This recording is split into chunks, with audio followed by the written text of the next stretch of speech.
Hey, good morning, everyone. Happy Monday morning to you, and welcome back to Morning Musings. My name is Don K. Preston. I am the president of Preterist Research Institute of Ardmore, Oklahoma. All right, want to get right into it? Got a long way to go. We are continuing our study of the Olivet Discourse. The traditional futurist view, that is in the amillennial and the postmillennial view, is that Jesus had just foretold the fall of Jerusalem and the temple. The apostles are stunned, and they ask, "Tell us, when shall these things be? What shall be the sign of your coming and the end of the age?" It is then assumed, without proof I might add, it is assumed and claimed that the apostles were asking about two separate and distinct things, although the apostles were confused. They were asking, number one, about the fall and destruction of the temple, and number two, they ignorantly, foolishly, wrongly conflated that event with the coming of the Lord and the end of the age, or so we are told. Now, I've written a book entitled Watching for the Parousia, where Jesus' apostles confused. And that book demonstrates very, very powerfully that the apostles were not confused, they were not ignorant, and they were not wrong to conflate Jesus' coming, the end of the age, and the destruction of the temple. It is modern commentators, it is Bible students who refuse, who are, pardon me, who are simply ignorant of the fact that the Bible absolutely 100% conflates the doctrine of the coming of the Lord and the end of the age with the end of Jerusalem and the temple. No question about it. Not going into that. I've covered it sufficiently in previous videos. But we are told that the great dividing line between the discussion of AD 70 and the end of the world is Matthew chapter 24 and verse 36. But of that day and hour knows no man, no, not the angels, not the Son, but the Father only. Mark chapter 13 and verse 32. Well, from that assumption and claim, we are told that in Matthew chapter 25, 14 and following, we have the parable of the absent master. A master was getting ready to go into a far country and then return. And he gave his servants talents, money, 5 talents, 2 talents, 1 talent. And he told them that they had those responsibilities until he returned. So this motif of the absent master is supposedly, in this paradigm that I've just shared, is supposedly the absence of Christ, the ascension, and his return at the ostensible end of the current Christian age. The problem is that the absent master motif actually proves beyond a shadow of a doubt that the return of that absent master was to be in the first century. Now, over the last couple of videos, though, I've shared with you that the claim, I should say the application of Mark 13:32, but of that day and hour knows no man, no, not the angels, not the Son, but the Father only. That application to all of the New Testament epistles that speak of the imminence of the coming of the Lord is an absolute abuse, or it is ignoring the doctrine of the revelatory work of the Holy Spirit. Remember, Jesus said, John chapter 16, 1 through 13, "It is expedient for you that I go away. If I do not go away, the Comforter will not come. But when the Comforter comes, he will teach of sin, of righteousness, and judgment to come. And he will show you," that's the apostles, "he will show you things to come." So Jesus said that after his departure, he's the absent master. After his departure, he would send the Holy Spirit. The Holy Spirit would guide the apostles to understand and to know things to come. And I shared with you in last week, Romans chapter 13, 11 and following, that the Holy Spirit inspired Paul to know what time it was. He inspired the Romans to know. And now, knowing the time, knowing the kairos, appointed time. So I want to build on that in 1 Thessalonians chapter 5, 1 and following this morning. Because here again, we have a situation in which, obviously, it is after the sending of the revelatory Spirit to the apostles who instructed the churches and taught them about things to come. Now, by the way, one of the things that the Holy Spirit instructed the apostles to teach was the coming of the Lord was to occur in the lifetime, in the generation of the Thessalonians.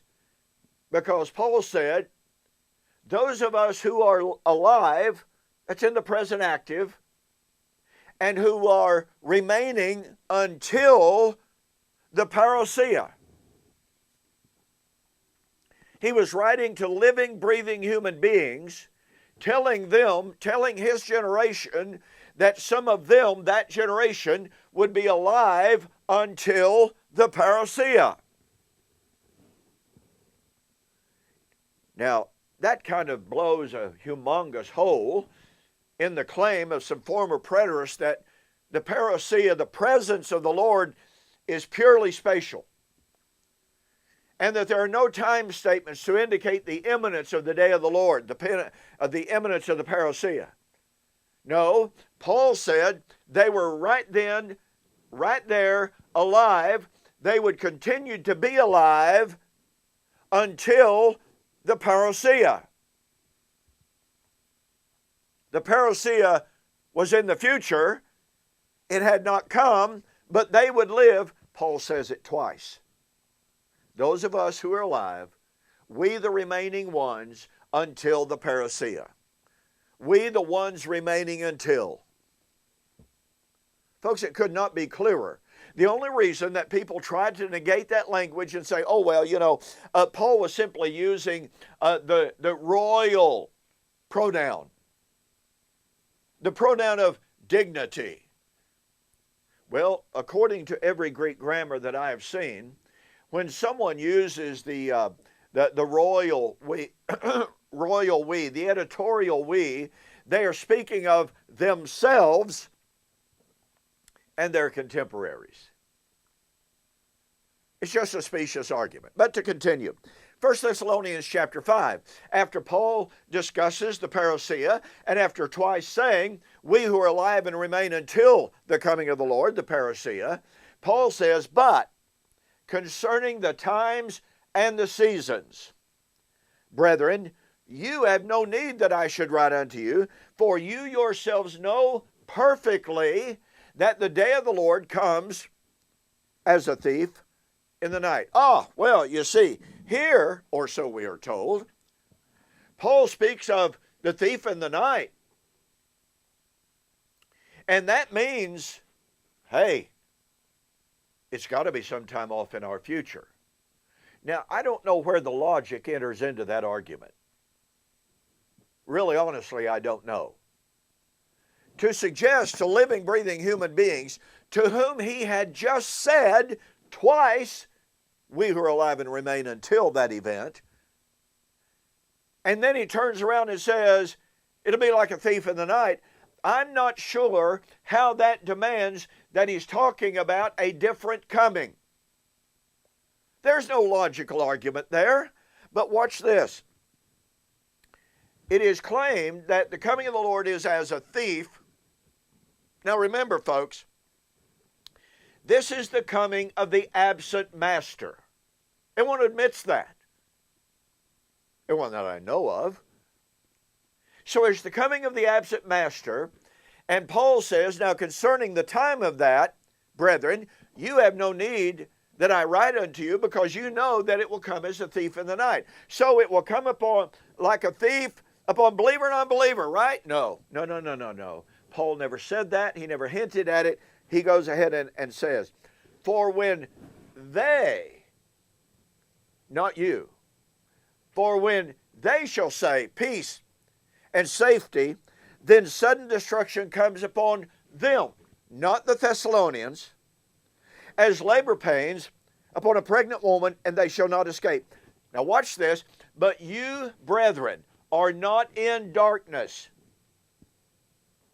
so that that day should overtake you as a thief. You are all sons of light and sons of the day. We are not of the night nor of darkness. Therefore let us not sleep as others do, but let us watch and be sober. Those who sleep at night. Those who get drunk are drunk at night. But let us who are of the day be sober, putting on the breastplate of faith and love, and as a helmet the hope of salvation. You are of the day. You know that the Lord will come as a thief on the unbelievers, those who are not watching. Now watch, pun intended. In Matthew chapter 24, Jesus gave an entire series of signs. And he told his apostles, when you see these things come to pass, then know that his parousia, the kingdom, his coming, you know that it is near, even at the door. And he continued to say, watch therefore and be sober. Well, Paul is reiterating this right here in 1 Thessalonians chapter 5. Here are the signs. You watch, you be aware, and you will know. You'll know that it is near. Here is Paul saying, brethren, you're not ignorant. You're not like the unbelievers who will not watch, who will not be prepared. You are of the day, and you know what time it is. Through the Holy Spirit, through the revelatory work of the Holy Spirit, Paul was telling those Thessalonians that generation would not pass. Some of them would be alive until the parousia. Through the revelatory work of the Holy Spirit, he told them, you are not of the darkness. In other words, you're not ignorant. And you know that the day of the Lord will come as a thief, not upon you, because you know you're of the day. You're of the light. You have knowledge. Therefore, watch and be ready. Watch, because you know. They don't. They don't believe. They're not watching. Folks, listen, the contrast between you and they here is extremely powerful, and it must be honored. Listen, in my book, We Shall Meet Him in the Air, The Wedding of the King of Kings, I have an extensive discussion of 1 Thessalonians chapter 5 and Paul's emphasis on you versus they and the revelatory work of the Holy Spirit and Paul's discussion and statement, we who are alive and remain until the coming of the Lord. Go to my website, donkpreston.com, BibleProphecy.com, and go to the store and order the book, We Shall Meet Him in the Air. Send me a note that you saw the offer on YouTube or Facebook, and I'll refund your shipping, and that'll save you $5. Okay, thanks so much for joining me here on Monday. I appreciate it so much. I'll see you on the flip side, and we have more on the revelatory work of the Holy Spirit. So I'll see you there.